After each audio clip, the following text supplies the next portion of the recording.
संकल्प शिबिराच्या बाहेर एका झाडाला टेकून पाय क्रॉस करून अगदी आरामात उभा होता आणि फोनवर कुणाशी तरी बोलत होता. डोळ्यांवर सनग्लासेस, रुबाबदार व्यक्तिमत्व. त्याच्या जवळून जाणारा प्रत्येक जण एकदा तरी वळून त्याच्याकडे पाहत होता. संकल्पचं तिथे असं उभं राहणं वर करणे काही वेगळं वाटत नव्हतं.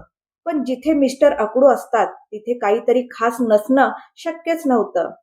खास गोष्ट म्हणजे त्याची प्रिन्सेस ज्या खोलीत गावकऱ्यांच्या समस्या सोडवण्यात मनापासून गुंतली होती, त्या खोलीची खिडकी अगदी समोरच उघडत होती आणि संकल्प नेमका तिथेच येऊन उभा राहिला होता. वरकरणी तो फोनवर बोलत होता, पण वकील साहेबांचं खरं काम सुरू होतं कन्यादर्शन. आणि ती कन्या दुसरी तिसरी कोणी नव्हती. कारण मिस्टर अकडूंनी आयुष्यात अशा सवयी कधी जोपासल्याच नव्हत्या. त्यांच्या डोळ्यात तर फक्त एकच चेहरा वसला होता. त्यांच्या हृदयाची धडधडही फक्त तिच्या आसपास असली की जेटच्या वेगाने धावू लागायची, आणि ती म्हणजे त्यांची होणारी बायको अंशुला. अंशुला तिच्या कामात पूर्णपणे व्यस्त होती, पण तिच्यावर खिळलेल्या संकल्पाच्या नजरेची चाहूल तिच्या धडधडत्या मनाला लागली होती. तिला समजलं मिस्टर अकडू आसपासच आहेत. मागे वळून सरळ पाहण्याची तिची हिंमत झाली नाही. काहीतरी उचलण्याच्या बहाण्याने तिने अलगद मागे पाहिलं, पण तिची चोरी पकडली गेली, कारण संकल्प तर तिलाच पाहत होता. त्याने सनग्लासेस घातले होते तरीही अंशुलाला जाणवलं की त्याची नजर तिच्यावरच आहे. तिने घाईघाईने नजर समोर वळवली, पण किती वेळ? तिलाही आता स्वतःच्या भावना माहीत होत्या. तिची नजरही वारंवार त्याच्याकडे वळू पाहत होती. अंशुलाचे मऊ रेशमी केस वारंवार चेहऱ्यावर येऊन तिला त्रास देत होते. तिने ते गोळा करून आंबाडा बांधला आणि नकळत संकल्पकडे पाहिलं. संकल्पने हलक्याशा इशाऱ्याने तिला केस मोकळे सोडायला सांगितलं. घाबरलेल्या अंशुलाच्या हातातून केस सुटले आणि पुन्हा तिच्या खांद्यावर अलगद पसरले. ते पाहून संकल्पच्या ओठांवर मंद हसू उमटलं आणि मग तो तिथून निघून गेला. एका क्षणासाठी अंशुला तर पापणी लावायलाही विसरली. दरम्यान संकल्पच्या शिबिरात कायदेशीर सल्ला घेण्यासाठी लोकांची मोठी गर्दी झाली होती, आणि होणारच, कारण तो स्वतः घराघरात जाऊन लोकांना जागरूक करून आला होता. सर्व भावी वकील आपापलं काम अत्यंत गंभीरपणे करत होते.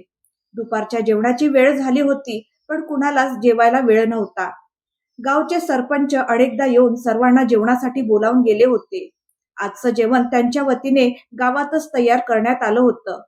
संकल्प म्हणाला, फ्रेंड्स, आता आपण लंच ब्रेक घेऊया. आपल्या कामामुळे सरपंच आणि त्यांचे सहकारीही उपाशी थांबले आहेत.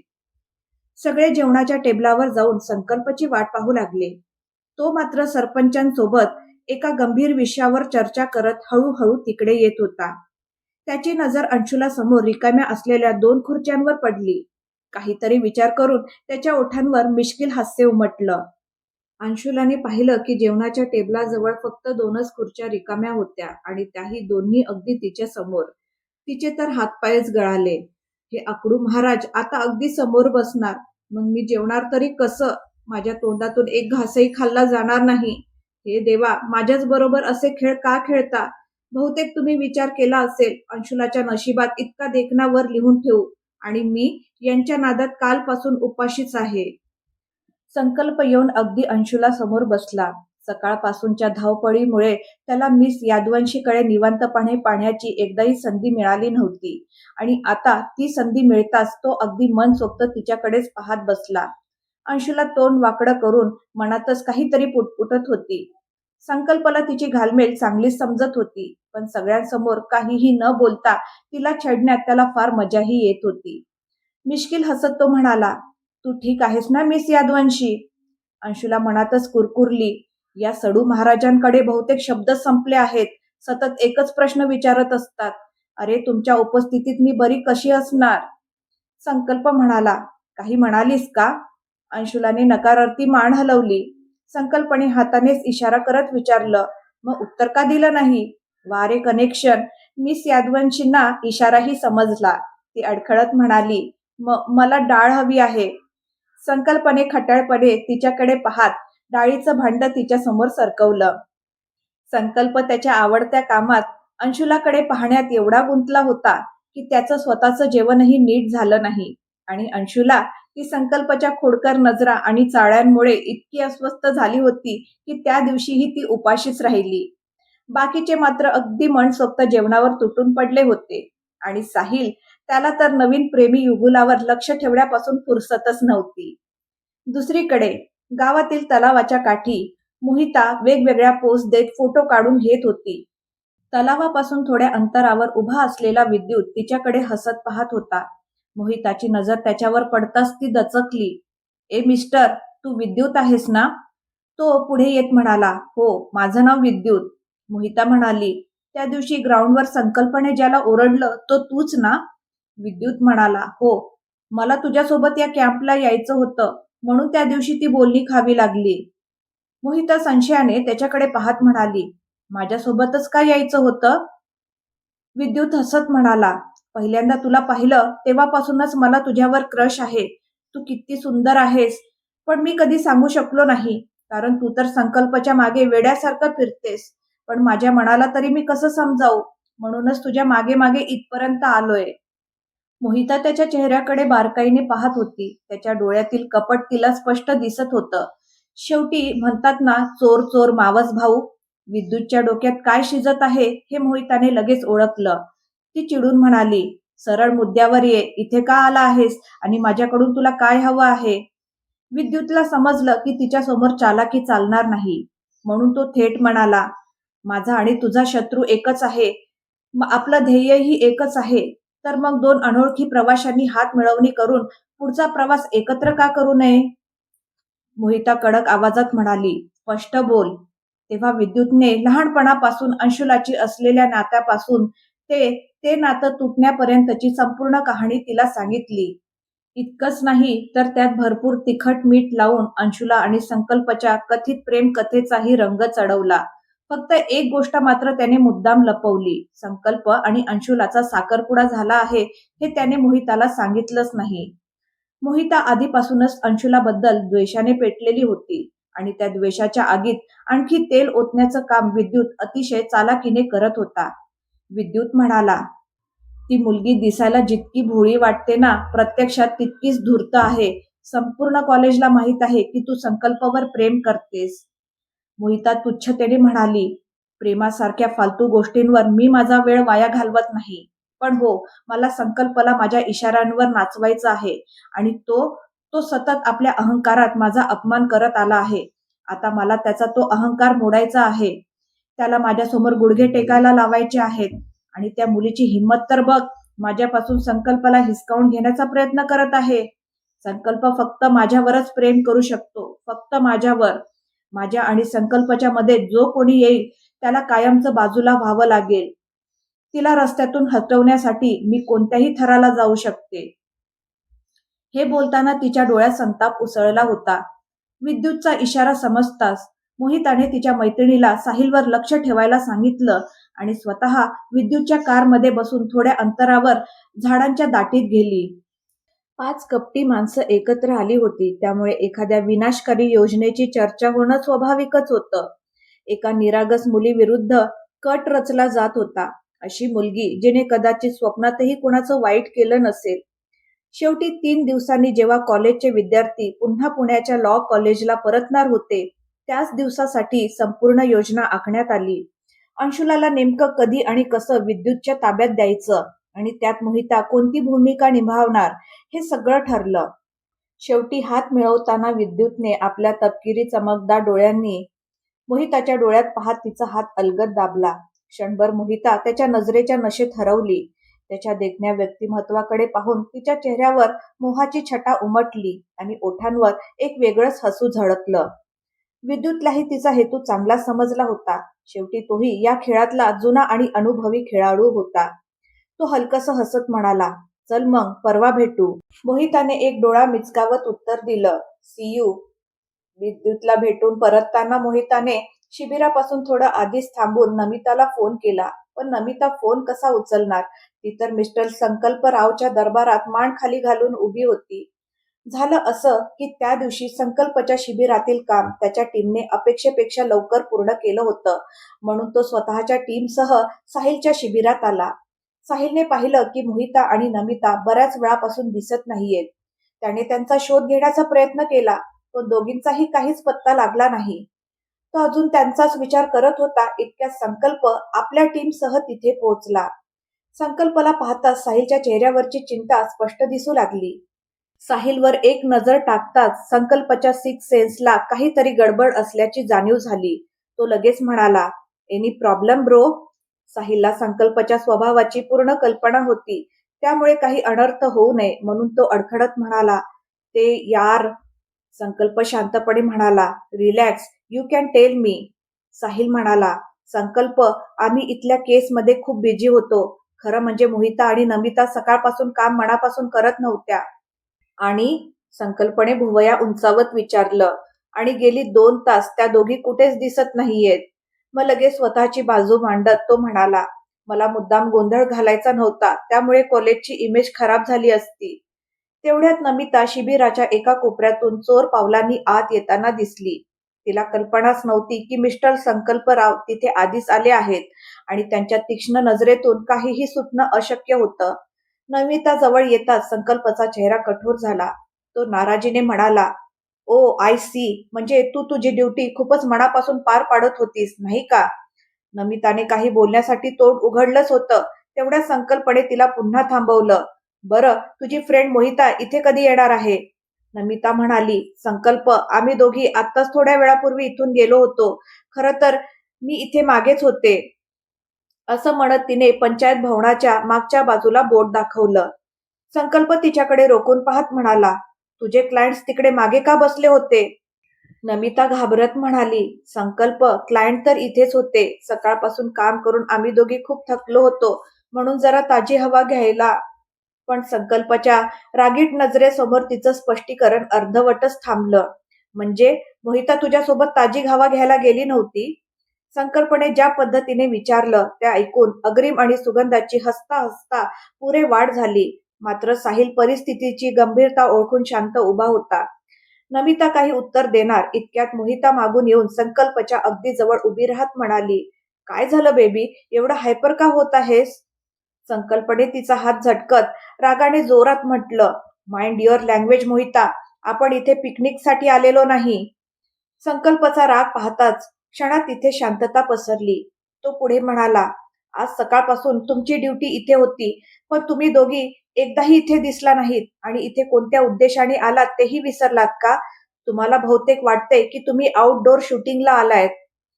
संकल्पच्या खरड पत्नीने मोहिताचा चेहरा पाहण्यासारखा झाला होता. ज्युनियर्स मोठ्या कष्टाने आपलं हसू आवरत होते. संकल्पसोबत साहिलच्या कॅम्पमध्ये त्याची संपूर्ण टीम आली होती. त्यामुळे सुगंधा आणि आपली पारोही तिथेच होत्या. दोघी एकमेकींच्या खांद्याला खांदा लावून उभ्या राहून मनातल्या मनात या सगळ्याची मजा घेत होत्या. मधून मधून एकमेकींना कोपऱ्याने खुणावत होत्या. संकल्पचा राग अजूनच वाढत होता. "मोहिता, कॉलेजने तुला या कॅम्पसाठी काहीतरी विचार करून निवडलं असेल." मोहिता गर्वाने म्हणाली, "मिस्टर संकल्प, कदाचित तुला माहीत नसेल, पण इथे येण्यासाठी मी कॉलेजच्या मर्जीवर अवलंबून नव्हते. माझ्या बाबांचा एक फोन पुरेसा होता माझी इच्छा पूर्ण करण्यासाठी. आणि माझी इच्छा काय आहे हे तर तुला माहीतच आहे.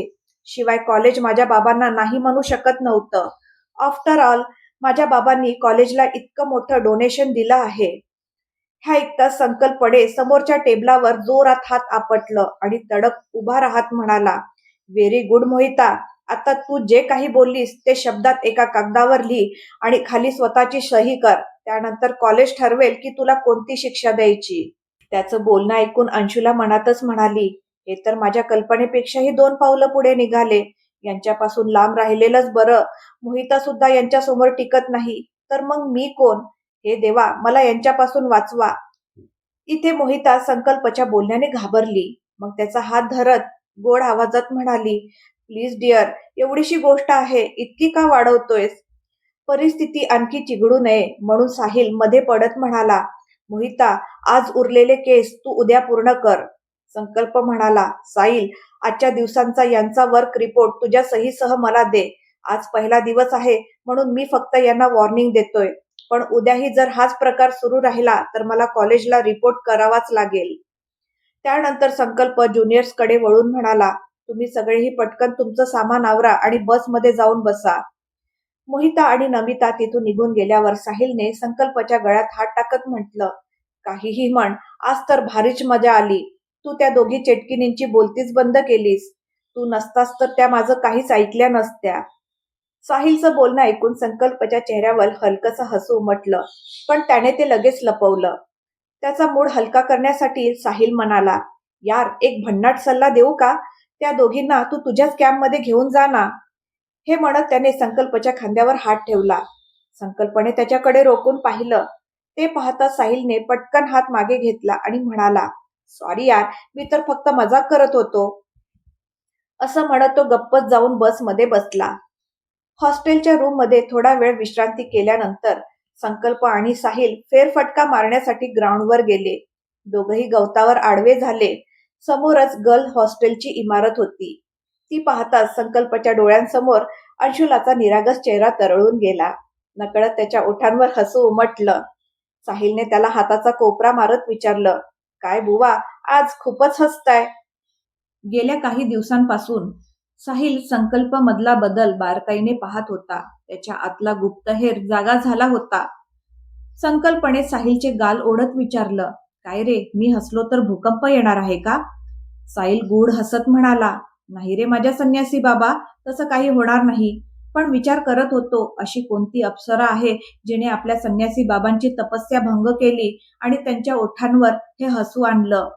माझं तर डोकं सांगतंय हे हसू इश्कवाली स्माईल आहे. संकल्पने साहिलची मान पकडत म्हटलं, ओय, तुझ्या या छोट्याशा डोक्यात कसली खिचडी शिजत आहे रे?